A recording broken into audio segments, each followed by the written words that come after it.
So ayan po mga kabayan, tuloy-tuloy pa rin po tayo sa pag-aakyat dahil pauwi na tayo.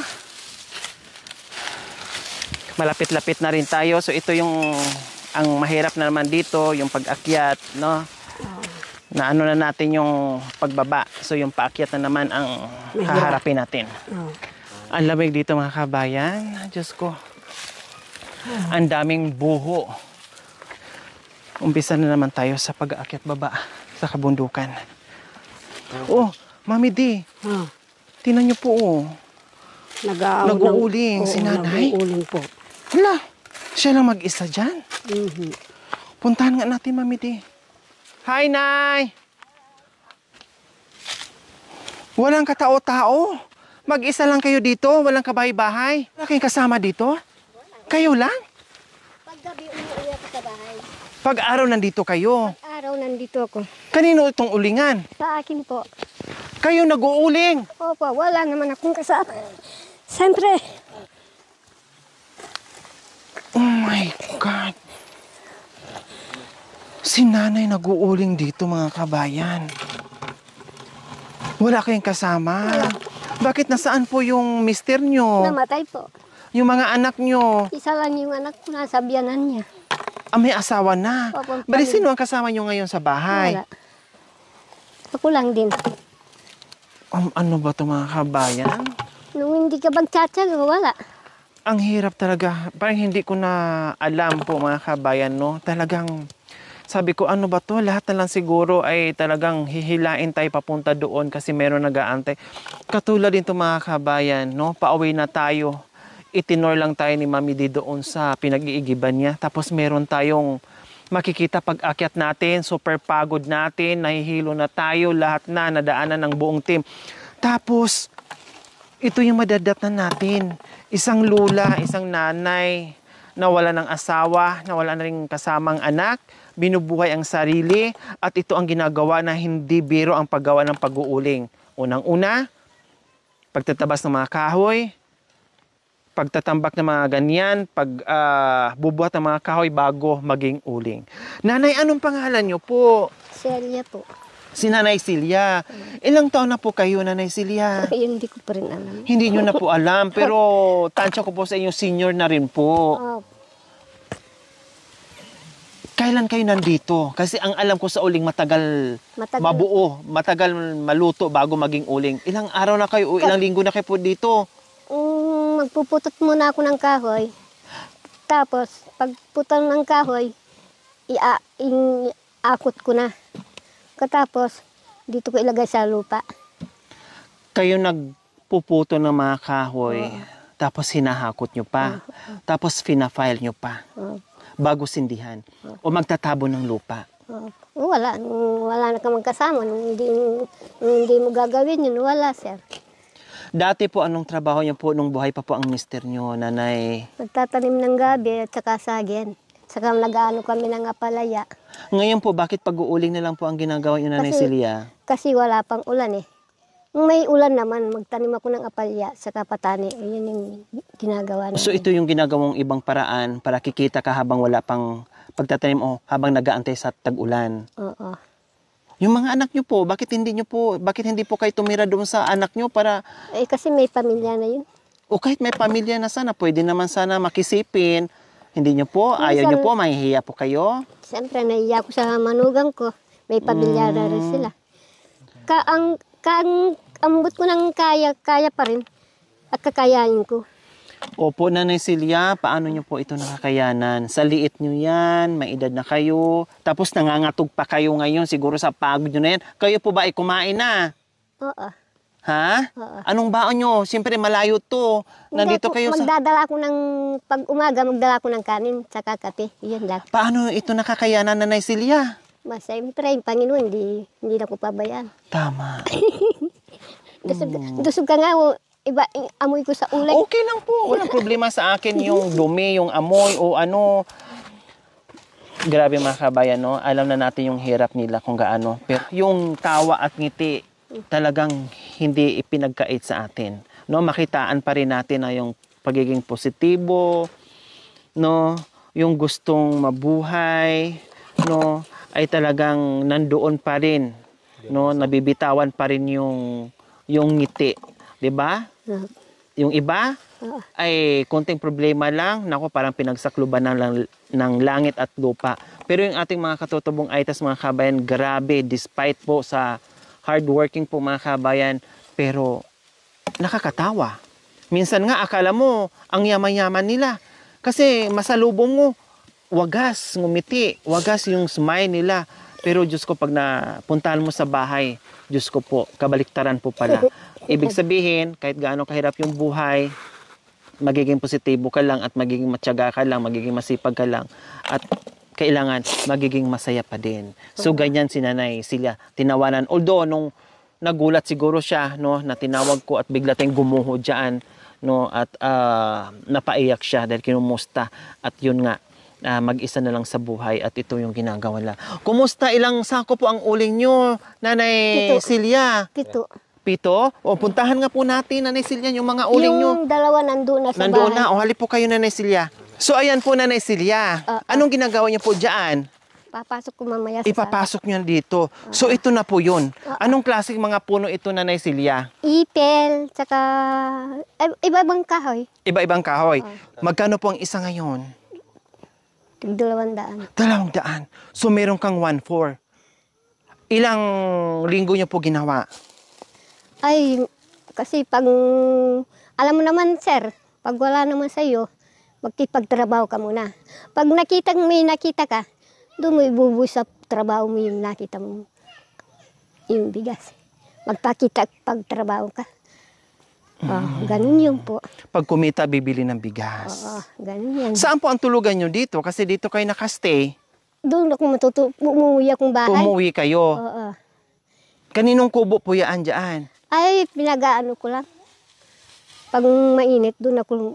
So ayan po mga kabayan, may kubo dyan. Sabi niya, dyan siya nagpapahinga. No, Madumi. pag mainit or pag, siyempre wala namang ulan ngayon, pag mainit, dyan talaga siya nagpapahinga. Siguro, pag binabantayan niya yung uling niya, no, ay makahiga-higa muna si Nanay Celia. Hindi biro yung ginawa ni Nanay Celia mga kabayan. Lalong-lalo na sa edad niya, napakaliit na babae at Lugod naman senior na. Lugod na Panginoon naman, bibigyan ako ng lakas. Opo, tama yung sinasabi ni Pag Nanay Celia. Pag binayaan mo si Panginoon, wala, mangingina ka. So ayan, dito na rin po kayo nagsasaing. Nanay Celia. Oo. Pasensya na lang kayo, madumi yung bahay ko. Okay lang, wag po kayong magpasensya. Sanay po ako sa ganitong pamumuhay, Nanay Celia. So dito na rin magpapahinga. Ayan, nakita natin, nandito na nga yung mga uling ni Nanay Celia. Yung iba Mga nandun sa bahay. gamit, tulugan niya. Ayan, alam naman natin, pag ang tulugan ng mga katutubong Aitas, hindi uso yung mga papag-papag, mga banig-banig. Ito po mga kabayan, ito po yung ginagawa lang kumot o banig para makahiga. Pag may gayan, ayos na sa kanila. So dito po ang pahingahan ni Nanay. Nanay Celia, paano yung pagbubuhat ng uling? Sino po ang nagbubuhat? Ako. Nagbubuhat din po kayo? Siyempre, hindi ka magbubuhat, wala naman. Ay, Ay, ibig sabihin, lahat sa inyo, pati pagbubuhat. Oo. Kaya nyo pa. Siyempre po. O yan na. Lagay sa ulo. Akala ko nag-uutos kayo, kayo pa pala ang naghahatid yan doon sa itaas, na kahirap-hirap ng daanan? Oo. Ay, Diyos ko. Talagang- Grabe. Talagang ganyan yung trabaho ng mga katutubo. Kung hindi ka magtakipagtrabaho, wala kang kakainin. May bigas pa po kayo sa inyo, Nanay Celia? Meron naman. Meron pa. Anong ulam niyo po mamaya? Wala. Asin. Kanina, anong inulam niyo po tanghalian? Asin. Asin. Mamayang hapunan, Asin. asin. Bukas ng Umaga, asin. umaga, asin. Asin, tsaka kape. Yun lang. Grabe, mga kabayan. Siyempre, Wala na talaga akong masasabi kung anong buhay dito sa mga katutubo nating Aitas. Talagang napakahirap. No, kaya sabi ng iba, no, grabe na daw yung ginagawa ko dito sa kabundukan. Wala eh. Talagang mawiwili ako dito. Kumbaga hindi ko na iniinda yung pagod ko, yung init, no.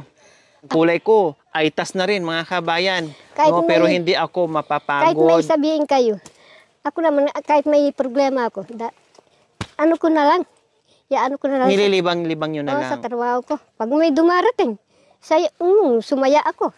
Yun lang. Opo. So ayan po mga kabayan, kahit gaano kahirap dito, yung buong team hindi na iniinda yung hirap, kundi nawili kami dito, nawili kami dahil sa buhay na lagi namin nadadat na ganito yung pamumuhay dito sa kabundukan.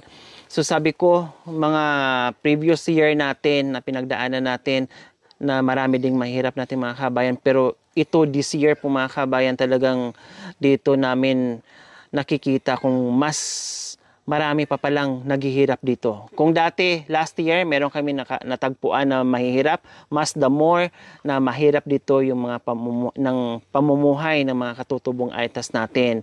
Kaya Diyos ko, ipagdasal nyo kami, no? Kailangan namin yung inyong prayers, yung sana hahaba pa ang buhay namin, hindi kami magkakasakit, dahil very extreme po yung mga dinadaanan namin na hindi biro po mga kabayan. Ako taga bundok din po ako, lumaki ako, pinanganak ako sa bundok, sa madilim na lugar, pero nakakayanan ko ito. Higit pa, no? Dito ko na-experience yung sobrang hirap po mga kabayan sa buong buhay ko, na grabe talaga. Ganun pa man, sabi ko, hindi kami mapapagod at hindi kami magsasawa hanggat kaya, at kasama yung ating Panginoong Diyos. Siyempre, yan ang bibigay sa atin ng lakas araw-araw sa ginagawa natin, sa mission natin. Talagang doon na lang tayo kakapit para makayanan natin at mapagpatuloy natin yung pagtulong at pagmamahal dito sa mga kabayan nating aitas. Okay, so Nanay Celia, ano pong nangyari? Nanay Celia, ano pong nangyari? Bakit ang aga niyo pong nabiyuda? Yung mister ko, siyempre hindi natin alam ano sa matanda na. Doon, Ilang taon na po kayong biyuda? magdadalawang taon na. 2 taon pa lang. Wala naman pong sakit, sa katandaan lang po. Oh, Isa lang po ang anak nyo. isa lang. Ang tipid naman. Siyempre, yung binigay ng Panginoon. Opo. So ayan po, Nanay Celia, natunghayan namin kung gaano kahirap, no? Naawa man ako sa iyo, pero wala akong ibang magagawa kundi dalangin na lang at hahaba pa ang buhay niyo na hindi kayo magkakasakit, no? At syempre, huwag niyo ring masyadong abusuin yung katawan niyo, huwag masyadong magpapagod, no? Kahit anong ulam diyan, basta kakain kayo sa tamang oras para hindi kayo magkakasakit. Kaya sa hapong ito, tamang-tama yung aming pag-akyat na meron pala kaming madadaanan na tulad nyo na nangangailangan at napakasipag, napakatyaga, kahit nasa dapit hapon na yung buhay. Pero sige pa rin, no, nakikibaka, patuloy sa pakikibaka, no, para magampanan yung pangangailangan sa araw-araw. Walang choice eh. No? Kahit sabihin natin marami tayong anak, ang dami ko naman ding na-experience, natulungan na maraming anak pero wala din pakialam. Pero mayroong 2, 1 anak pero may pakialam. Mayroon naman ding walang anak, may pakialam. Kaya minsan, hindi porke wala kang anak, hindi porke marami kang anak na maasahan mo wala. Kailangan mo pa rin talagang kumayod ka. No? Minsan, mas masakla pa nga mga kabayan na marami kang anak na walang tutulong sa'yo, walang lilingon sa'yo, yun ang pinakamasakit at yun ang pinakamasakla. Pero kahit wala kang anak, kung merong nagmamahal, mabuti kang tao na merong nagmamahal sa iyo, no, na kahit kaanak mo o kapitbahay mo, mamahal at tutulungan kanila. Minsan pa nga, mga kabayan, realidad talaga, no, na mas mabuti pa minsan yung hindi mo kapamilya, hindi mo kadugo, kasi yun pa yung taong totoong magmamalasakit sa iyo. Totoo po yung mga kabayan, no? Maraming nangyari at marami akong na-experience na ganyan. Okay, sige po. Nanay Eileen, yung kamay nyo patingin. Madumi po, sir. Okay lang, pahawak po sa kamay nyo. Madumi po, ay. Okay May lang po, kasabihin hawakan nyo. ko lang po yung kamay nyo. Ipatong nyo po yung kamay ko, ipatong nyo po yung kamay nyo dito sa kamay ko, sa palad ko. Yung isa lang po. Karusek. Yan. Yung dumi na yan, Asus. alam nyo po, Nanay Celia. Iba yung palang Yung kamay ko dumi sa na inyo. yan, simbolo yan Opo. sa kasipagan. Siyempre, ano nga ba ang resulta ng kasipagan? Siyempre, magkakapira yan. Ay, salamat doon sa Panginoon. 1,000, Sana yung ginano yun sa 2,000, sa akin.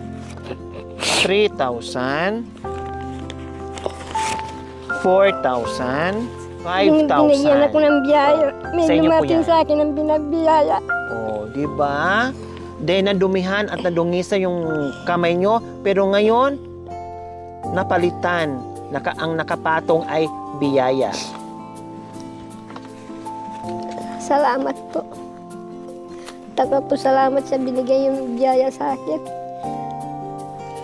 Hindi niyo po siguro akalain, Nanay May Celia. darating sa akin biyaya. Opo, nasapong ito na akala niyo mag-isa lang kayo dyan tapos merong dumaan. Opo. Kaya talagang hindi mapipigilan yung emosyon, mapapaiyak ka. Yung ginagawa mo bumang Bakit hapon. hindi ako iiyak? Apon na. Nung walang dumarating sa akin, may dumating sa akin ang biyaya. Opo. Hindi ganito po.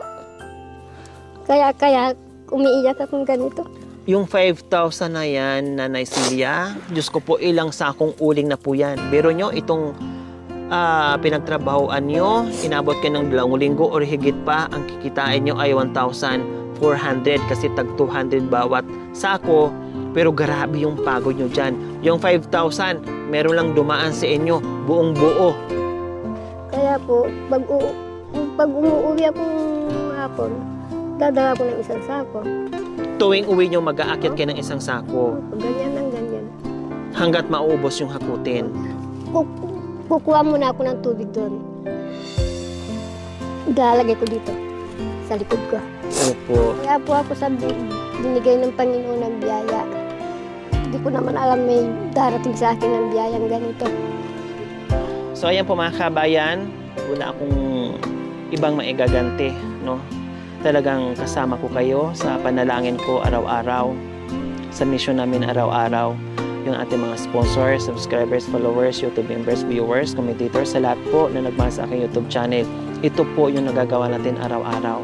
Kaya please, huwag niyo pong kalimutan, no, mag-subscribe, follow natin, i-share natin, para hindi lang yung sila yung matulungan natin, kundi marami pang iba nag-aantay sa atin na nangangailangan ng pagmamahal natin. So, hindi lang ako ang kailangan nila, pati kayo mga kabayan. Manood tayo without skipping ads, suportahan yung aking munting adikain, yung aking channel, no? Huwag magsawang manood without skipping ads, yung pag-share, pagla-likes, naku po mga kabayan, lahat tayo ay nakaambag sa mission na ginagawa natin, yung pag-iikot at paglilibot. Tulad nito sa matataas na kabundukan po mga kabayan na wala kang makitang bahay, no? Hindi po kayo mahirapan. Oh, Nanay, yung tanong nyo sa akin kung hindi ba ako mahirapan, ako nga po, ang laking katanungan ko sa sarili ko, kayo sa edad nyo, hindi po ba kayo nahirapan sa ginagawa nyo? Ay, hindi naman po. Hindi. Kasi tumatawag ako na araw-araw sa Panginoon. Opo. Sana- Grabe yung tanong ni Nanay sa akin kanina, hindi ba kinahirapan? Hindi po. Hindi kami mahihirapan mag-akyat baba kahit madulas kami dyan. Dahil ko sabi nyo, ay, tatawag lang tayo sa Panginoong Diyos. Yun din po ang ginagawa namin. At lalo kami hindi mahihirapan kasi alam namin dito sa kabundukan na kahit walang kabay-bahay, na kahit napakalayo, napakahirap, na mayroon kaming madatna na tulad nyo na nangangailangan ng pagmamahal sa amin. Kaya yun po yung nagpapasigla sa amin at nagbigay ng lakas ng loob para puntahan at suyurin yung mga kabundukan na ito. Ayan. Sige. Maraming salamat po sa ating pioneer sponsor na walang sawang pagmamahal, Sir JSM ng Rabi KSA. Shout out din kay Ma'am Kat and Sir Albert ng Rabi KSA Saudi Arabia. Sir Jess N. Salamat. Salamat po sa binigay sa tulong sa akin po. Hindi ko naman po alam merong nagbigay sa akin. Maraming po salamat. Okay. Maraming salamat po sa inyong gintuang puso. Nawa ipagpalain po tayo ng Panginoong Diyos araw-araw. Nawa ibigyan po tayo ng kalakasan ng katawan sa araw-araw. Nawa ibigyan po tayo ng mahabang buhay. Pan sa ganon, marami pa tayong matulungan na gaya nila sa mga kabayan. Huwag niyo pong kalimutan, pakishare, subscribe sa aking YouTube channel, Lori Aquino Talita. Maraming salamat po. God bless us all. Bye po, Nanay Celia.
open your eyes and be scared.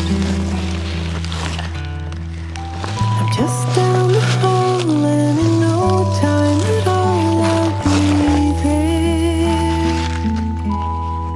I'll be right there to sing you your lullaby song. Thank you for watching.